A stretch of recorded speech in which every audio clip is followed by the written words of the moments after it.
Hey, what's happening, everybody out there in the XRP community? Welcome back to Investment Perspectives. I want to wish everybody a happy new year. I hope you had a really happy new year. And thank you so much. We busted 3,000 subs. I can't believe it. I mean, it's been less than 60 days and we've crossed 3,000 subscribers. Wow, you guys are really amazing. So thank you so much for that. And let's keep this going. So what are we talking about today? Okay, so today I want to talk about this. A lot of people out here in the XRP community were expecting to wake up this morning and to see the price of XRP at $589 or more. And as you know, it didn't happen. So the theme for today is BG123, 589 end of year, didn't happen, or did it? Okay, so now everybody out here who's been following the channel from the very beginning, you know my first video was the BG 589 end of year prediction. Has it already happened?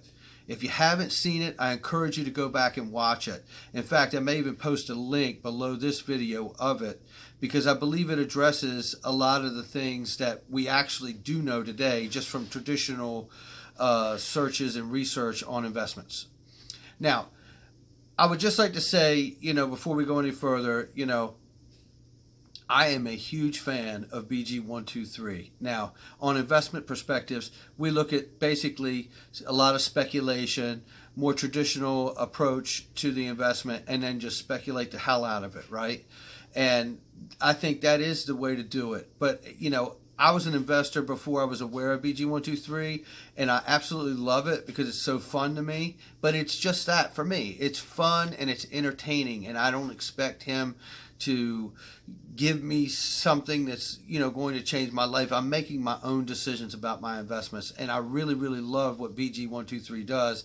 And I know that there's been a lot of I know that a lot of people have been it's caused a very divided community in a sense around some of this, and I know that for some people it was a direct literal end of year prediction for them, even though everything that BG123 did was absolutely a clue, and they took this as a literal prediction. And I also am aware of the fact that a lot of people out here point to Alex Cobb's email that he asked him, should I have not given my end of year prediction, and he didn't call it a clue. But I think if I could dare to say, and I know that BG123 has also communicated recently with CKJ Crypto News and shared with him that it had overlapping meaning, and one of those meanings was the COMEX rule, which we pointed to in my first video, and I have been bugging CKJ about it and anybody else that would listen to me since at least early summer last year. So it's really been a thing that's been exciting for me because what it really points to me, whether you follow your investment from traditional investment practices or whether you have used BG123's clues to find yourself where you are today, I look at it like, hey, you're here. You know what I mean? And as far as I'm concerned, and look, I'm nobody. I mean, this is not financial advice, and this is for educational purposes, and we're having fun here today talking about this stuff. But if you find yourself here and you're a holder of this, however you did it, kudos to you, because I believe you hold digital gold. That's what I believe. So however you're here, right? But we do have an opportunity, and you do have an opportunity if you woke up this morning and expected to see some really high number and it didn't happen. I wouldn't look at it as a bad thing. I would look at it as an opportunity or a moment for you to reflect and say, okay, what can I do? Because, that didn't work out. Either I got it wrong or something got it wrong. But however it goes, it didn't happen today, right? But if you go back and look at my first video and a little bit of what I'll touch on today, if you do follow the BG123 stuff and you do keep up with CKJ and the fact that he's done excellent work as well as Alex Cobb has in the early days of the stuff when it was coming out, but recently CKJ's covered it and BG123 did come out and say it had overlapping meaning, and one of those meanings was the COMEX Rule 589. If you understand and go and look up that rule, you will see it's a way for them to control the price of precious metals for different circumstances. I'm not going to break that down specifically on here today, but what it pointed to me and what it showed me in my mind is that it points to the commodities market, and it points specifically to the precious metals market. So the way I took it was that it overall was speaking of the fact that XRP, or digital assets in general, will be a commodity, ruled as commodities, right? Or in the commodities market. Now, how can we take a look at this and say, well, in traditional setting, let's find the evidence that supports that that's happened? Okay, well, and again, you know, this is for anybody out here who is expecting to wake up and see a really high number, 589 or more, and it didn't happen. This is like a little bit of a recap to say, well, don't get upset, don't be frustrated, because there's really good news anyway, and there's a ton of other good news in what we're going to talk about, but this is specifically related to if you're looking for the crossroads between BG123 and what's happened. Let's take what he's told CKJ and everybody else in the community, that the COMEX rule is applicable to what his end-of-year prediction was, and if you understand his price prediction to be a clue of how we are going to get to a price of 589 or more someday, you will see that it will be through us being a commodity and them rolling out products on top of those, on top of that asset XRP, which would be futures products, ETFs, call options, and things that you would normally find in the commodities market. Why is it important to have those things? We've said it before, because those different layers of products become different layers of liquidity. And that's what's needed here. And it's what's needed throughout the world, not just in the United States. And we know that because of our previous work about understanding the G20 Summit and the Oversight Committee, the FATF out of that, which is global compliant with all the exchanges, right? So now, just bringing this down a little bit, we know that we had the small little Bitcoin or Bitcoin or whatever it was case that happened about that little coin where a great big federal judge said that all cryptos are going to be ruled as commodities and regulated by the CFTC. And then people were saying, well, that's not necessarily the case because that was just a little teeny crypto case, even though it was a great big federal judge. Well, these are those moments where you have to start looking in a little further and saying, okay, well, it has to be accurate that it's pertaining, a federal judge made a ruling on all cryptos and using a smaller case as precedent to do it, is what it appears like to me. And it doesn't mean that it can't be overturned. I understand that. But the point is that they're already selling futures products for Bitcoin, and they're already selling futures products for XRP everywhere in the world, in fact, except the United States of America. Well, why is that? Well, for one, it would be obvious at this point, we're so late in the game, that all we are waiting on now is legislation to be passed, regulatory standards to be made, right? And then a classification to be done to separate the market, which is cryptocurrencies, into different classifications or sectors. So this way it will help with the decoupling of the market, because you have to have different sectors, just like you have in traditional stock markets. You have a housing sector, you have tech market, and so on, right? Manufacturing sector. Well, just like in cryptos, you're going to find yourself with different classifications, I'm sure, where you're going to have XRP, whatever they decide to call that. Obviously, no other coin does what it does. It's going to be in a spot all its own. You know, you have Bitcoin, they're already calling that a store of value because it failed as a currency, right? So, you know, and so on and so forth. So, however they go, I think these classifications become vital, because you'll start to see a healthy ecosystem get created, because you can't have a healthy market being paced by a manipulated coin like Bitcoin. So, that just touches on that and how the classification, the regulation, and the legislation and some other words that rhyme with gymnasium are going to come into play, and they're going to change everything. They're really going to change everything. Once they do that, it's going to change everything. And that is what we're waiting on, right? Okay, so now let's look at the platforms, the big platforms that are coming out. Tom Chippas from ErisX. We had talked about a clip he had where he was interviewed by TD Ameritrade Real Talk. And he says that their platform is designed to look like commodities market.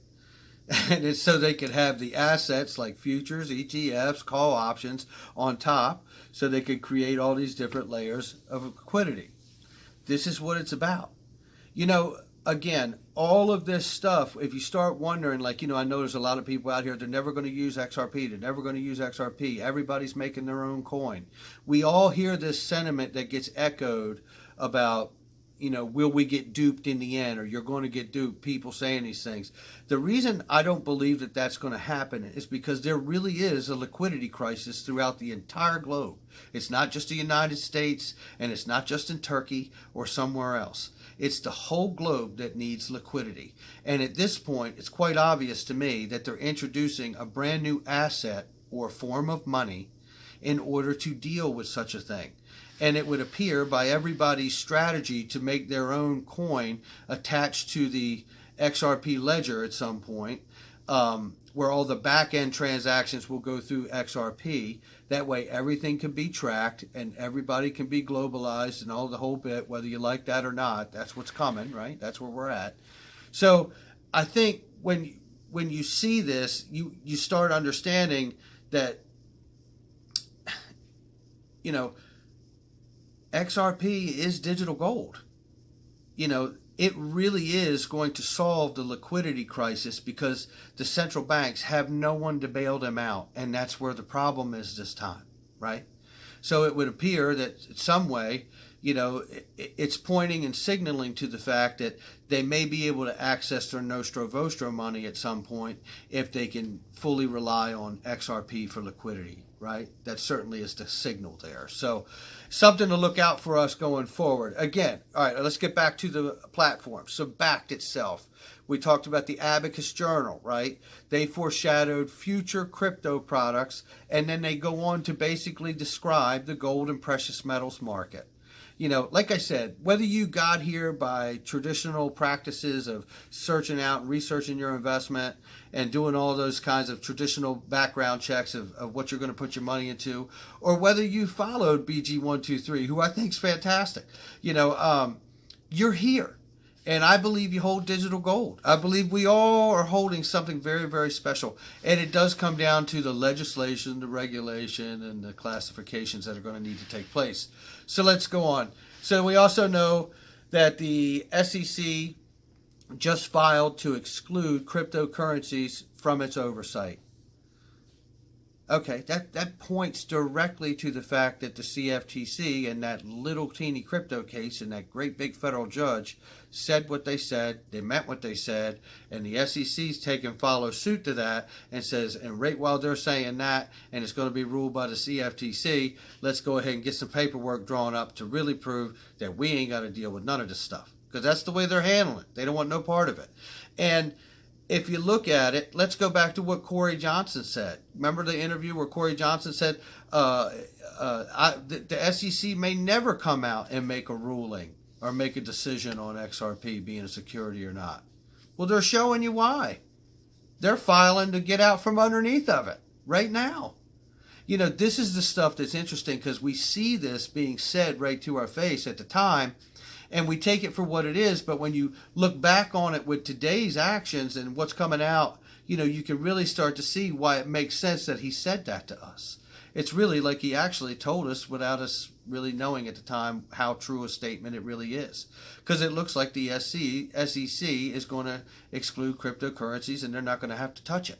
So, okay, so let's see here. So we could go on, but looking at the landscape, commodity, currency, however you want to call it, digital asset, being ruled by the CFTC. And I think it's good news. I also think that it means we may be paced in our growth, right? Because a healthy ecosystem is going to need to grow. Now, with that being said, I know a lot of people say, liquidity, you need liquidity right away. And I agree with that. And we know that there are just hundreds of partnerships at this point. God only knows how many now. And thanks to Stuart XRP for everything you do and share with the community and me. And he just recently shared something with Ashish Burla talking about having 1,000 partnerships within the next 2 years, which would be like another year from now. I think he said it last year. So at any rate, just you can't keep up with it. That's how fast it's all coming together. So I'm not going to keep this going too long. I just wanted to make a video to say, however you got here, whether it was through BG123 or traditional investing, we're moving a brand new digital asset and introducing it to the entire world. And we happen to own it before it's taken place. I think it's going to be one hell of a year, guys. That's what I think. If you're holding XRP, I think it's going to be one hell of a year. Because we're going to see all this stuff get rolled out, because at the end of the day, liquidity is a problem. And they do need it. So as much smoke and mirrors as they've given us the last year, I don't think they're going to put the smoke and mirrors away. But I do think at some point this year, they will have no choice but to reward everybody that's had strong enough hands to stay into this game. All right, guys, I'm going to wrap it right there. I hope everybody's had a great new year. I couldn't be more excited about a brand new year standing on my doorstep.